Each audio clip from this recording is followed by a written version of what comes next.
Good morning, everyone, and thank you very much for coming out so early on a Friday morning to join us for our business breakfast with a Doctor Who theme, as you might have guessed from the TARDIS outside the door and the Weeping Angel at the top of the stairs.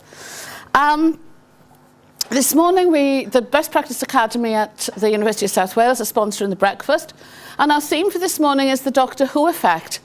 And we're all very familiar with the BBC Media Village now across the bay, and that Doctor Who is very much at home in Cardiff Bay. Torchwood, Casualty, Sherlock are all made here.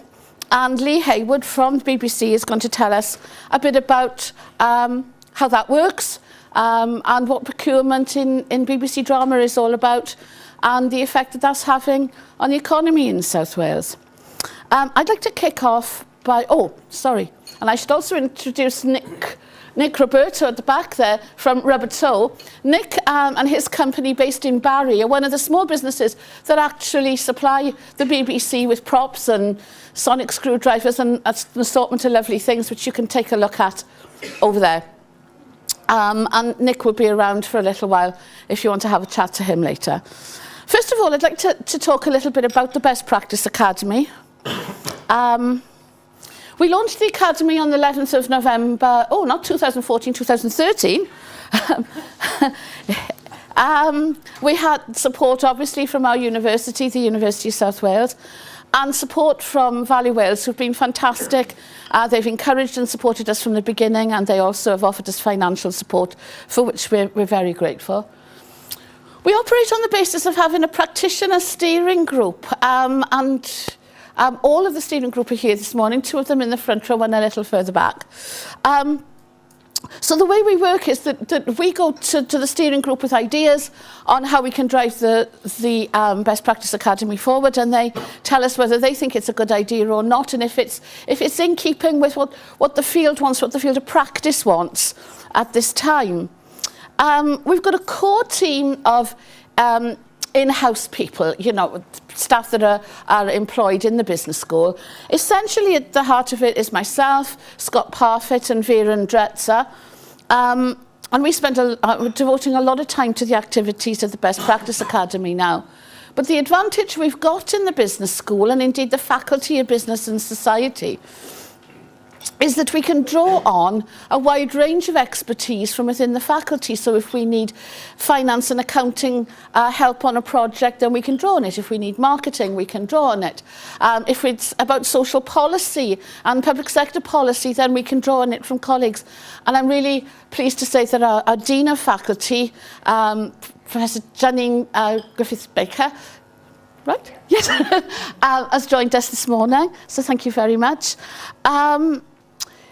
We've already been pretty actively involved in a number of different projects, and I'm going to be telling you a bit about those in a minute.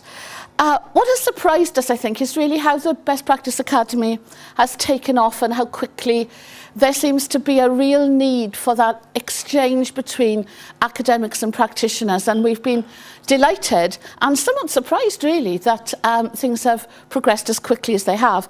We've already got a worldwide membership from Trinidad and Tobago, the United States, Switzerland, one from South America, and growing all the time. And in fact, our serious membership drive hasn't actually started yet. But we would encourage all of you who are here, if you haven't already joined, to join, and there's information on how to do that in the leaflet on your seat.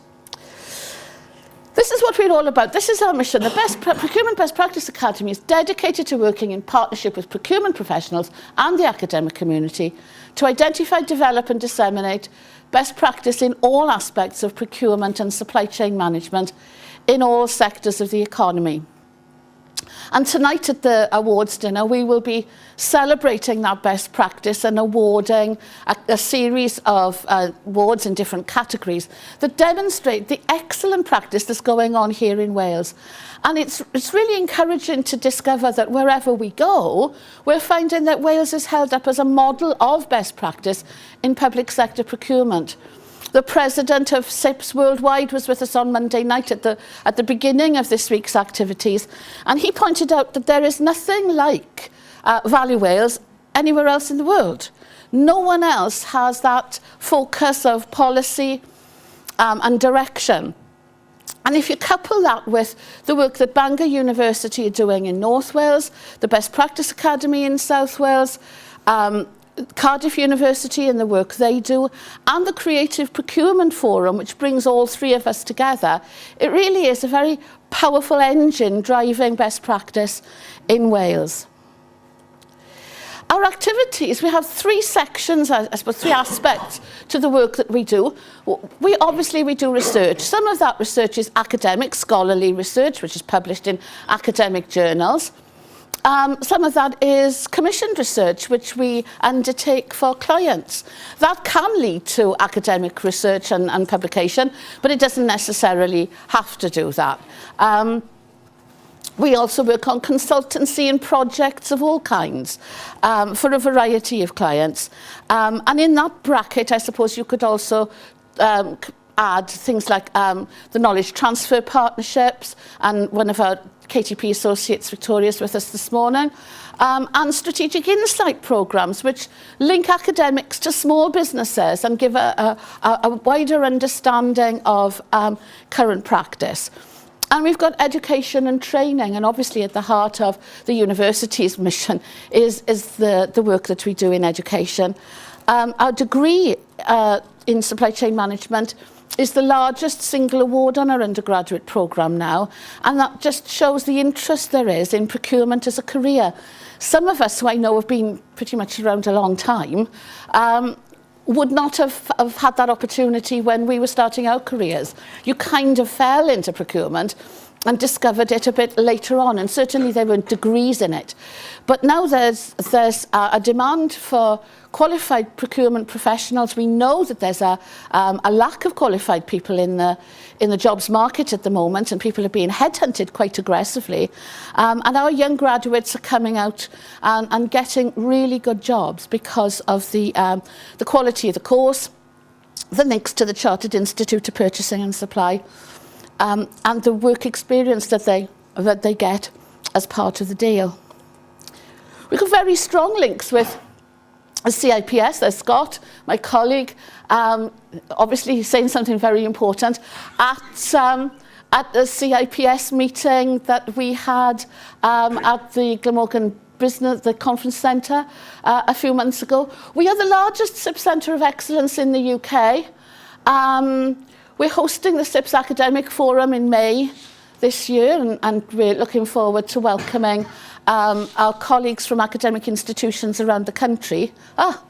Just talking about you. Working and welcoming them to the University of South Wales in May. We work with the local branches, we speak at events, we support events, and we like to get involved in both the West Wales and the South Wales branch. And in terms of CILT, we run the online MSc for the CILT, and we have a close relationship with them. So the two professional bodies we have very close links with. Value Wales is very important to us. The whole idea of the Best Practice Academy came out of conversations Ginter and I have been having for years, probably. And the need to bring academics and practitioners together to drive forward the agenda, but also to celebrate what we're good at. Because I think in the procurement profession, we're not very good at celebrating what we do. And so it's great to see that Procurement Week is very much about celebrating that, and the awards are very much about celebrating that.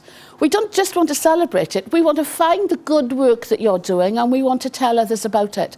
And we want to learn from one another. And this is something that Value Wales are also very, very committed to. So we've been very fortunate to win the education contract for Value Wales, and we deliver CIPS courses and an MSc now for Value Wales. And it was great to see so many people, 24 people doing an MSc in strategic procurement management from the public sector. We will be doing some of the fitness checks. We heard about some of this yesterday. And when the Minister spoke, and we'll be undertaking some of those later this year. We've been working with Value Wales on the procurement competency framework. We will be undertaking at some time a baseline study. We've done all the preparation for that. We're just waiting to push the button on a baseline study across Wales of the status of public sector procurement. the Catalyst Fund, the SBRI Catalyst Fund, which is looking at pre-commercial procurement and innovation from potentially from Welsh suppliers. We're going to be doing a programme review, a light touch programme review on the first of those projects, and they really are exciting. And I think that pre-commercial procurement is something that we're going to be hearing an awful lot more about in the next few years. And we're taking a model from the Centre for Advanced Purchasing Studies in Arizona in the United States, where every year they organise a series of CEO lunches. And the idea is that the heads of procurement bring their bosses, their CEOs, along to a lunch, quite small, quite select, high calibre speakers, to impress upon the CEOs the impact that procurement can have on their bottom line. And this is done at the highest level. We're organising the first of these in May, the 16th of May. It's going to focus on the higher education sector in the first instance, so we'll be hopefully having the CEOs of the universities in Wales coming with their heads of procurement. And one of the speakers at that is Dr David Blaney, who's the head of the Higher Education Funding Council in Wales. And we think that he's quite a draw. I don't think many of the CEOs will want to miss what he has to say. So we're having the first of those. There'll be 4 every year. We're doing a study on the construction industry at the moment. It's the first study of its kind across Wales. Looking at where they stand in the post-recessionary times. The reports tell us, studies tell us that it's growing faster in Wales than any other part of the UK. And certainly we were talking to Wilmot Dixon, one of the large contractors in Wales, and they were telling us the prices have gone up in the sector as well, which is good news, and employment in the sector is going up. So we're looking at the construction industry and how small businesses are faring, whether they tender for public sector contracts, and some interesting information is coming out of that already, which I'm sure we'll be talking about more in the coming months. It's still strange for me to say this, but we are now working closely to develop a partnership in the Western Balkans. Through Vera, whose origins are in Albania, we happened to make contact with some of the newly elected members of the government in Albania back at the end of last year. And they had been advised by Tony Blair and Alistair Campbell, who are helping them through to accession into the EU, that they should look at Wales as a model of policy and practice, because they've got a long way to go to improve their public sector procurement, which is one of the pre-accession requirements.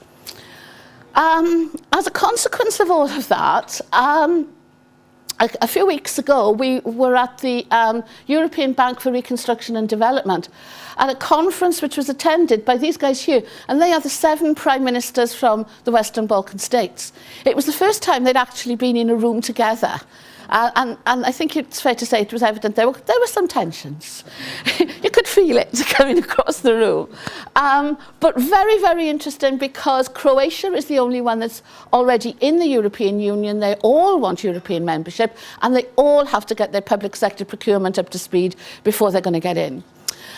So we are working to create a partnership with the University of Tirana in Albania and hopefully create a hub for the Western Balkans. We've put together a team of practitioners and academics who, and here's one of those practitioners just walking through the door. Everyone's coming absolutely on cue this morning. We've put together a team of academics and practitioners that will be advising the academic community and the practitioner community there.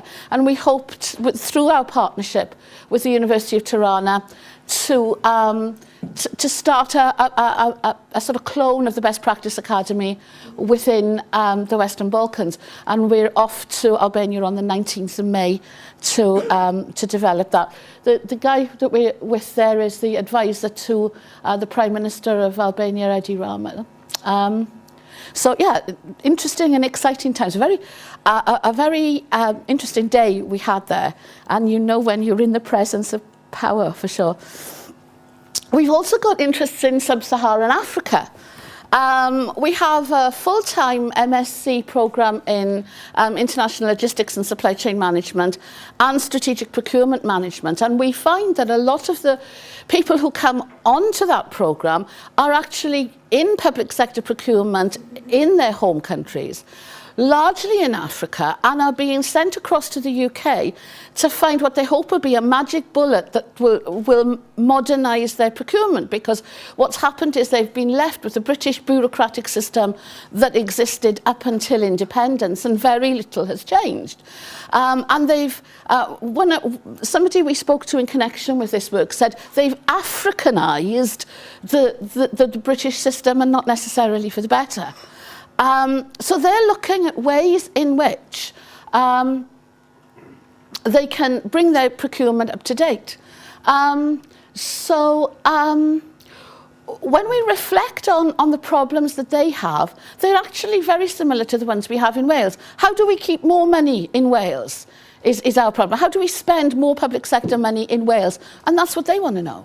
They want to know, how can they encourage their small businesses?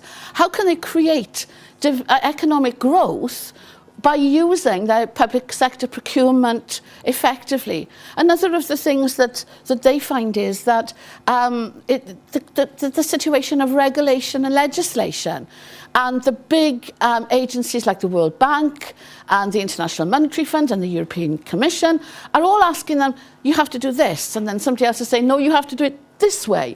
And it doesn't necessarily improve their procurement practice. So they're looking at ways in which they can sort that out. And we had a whole day yesterday talking about regulation and legislation, and it's pretty scary stuff. And they've also got problems with corruption, which fortunately we don't have in Wales.